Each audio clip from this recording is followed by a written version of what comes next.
Today I'll be explaining the truth as to why the system needs you distracted. Every major system, media, politics, tech, everything fights for your attention because attention equals influence and influence equals money. Number one, attention equals currency. You are not the consumer. You are the product. Time used to be the most valuable resource. Now it's attention, because where attention goes, energy and money follow. When you lose control of your attention, you lose control of your reality.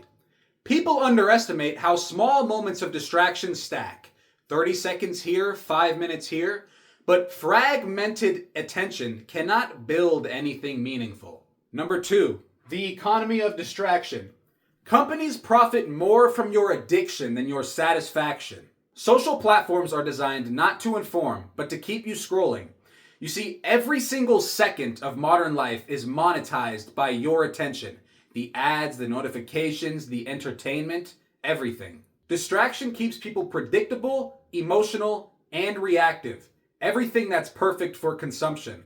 A distracted population doesn't question much. Number three, addiction by design. Your dopamine system is hijacked. You get infinite scrolls and infinite entertainment. You see, the same psychological triggers that they use in casinos are now used on your phone. You're not actually addicted to content, you're addicted to anticipation. Every swipe is a coin flip. The brain never learns satisfaction, only craving.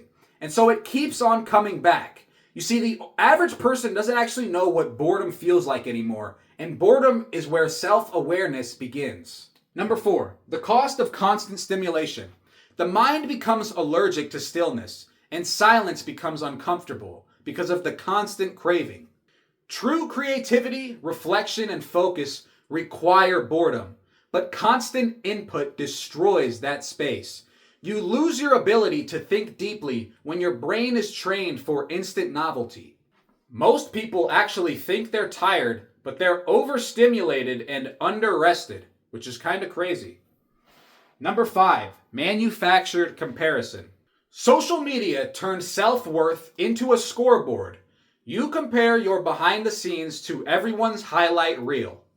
Envy and insecurity are profitable. They drive engagement and consumption. The system doesn't need you content. It needs you chasing. The most effective control mechanism is not fear. It's subtle dissatisfaction. It keeps you moving but never fulfilled.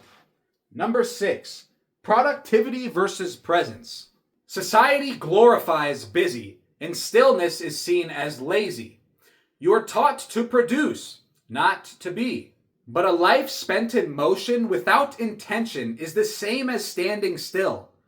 True power comes in direction, not speed. You should ask yourself, are you working to feel less anxious about not doing nothing? Or are you working to work towards something? Number seven, the illusion of choice. You're offered thousands of paths, careers, opinions, lifestyles, and choices, but most of them all lead back to the same things: consumption and dependency. Freedom is marketed as having options, but it's not true. Real freedom is having clarity. People think they're choosing, but something is choosing for them through an algorithm that's curated. You see, overstimulation disguises itself as control. But you cannot see the cage you're trapped in if the bar's shapes keep changing. Number eight, reclaiming focus.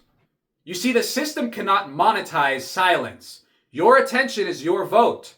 That is where our power lies. Every time you scroll and click and do one of these things, your attention casts a vote. You do not beat the system by fighting it. You beat the system by seeing it. Reclaim your focus through awareness. Because the truth, and that what you should know, is that focus is a new form of wealth. The fewer things that control your attention, the richer you become. So the system is not evil. It's efficient. But it knows you better than you know yourself. And the second you become aware to this, the second you reclaim your focus, you become free again and not a part of the system. So here's the whiteboard without me standing in front of it. If you learned anything from this video, please like and subscribe and consider joining. Thank you, truly.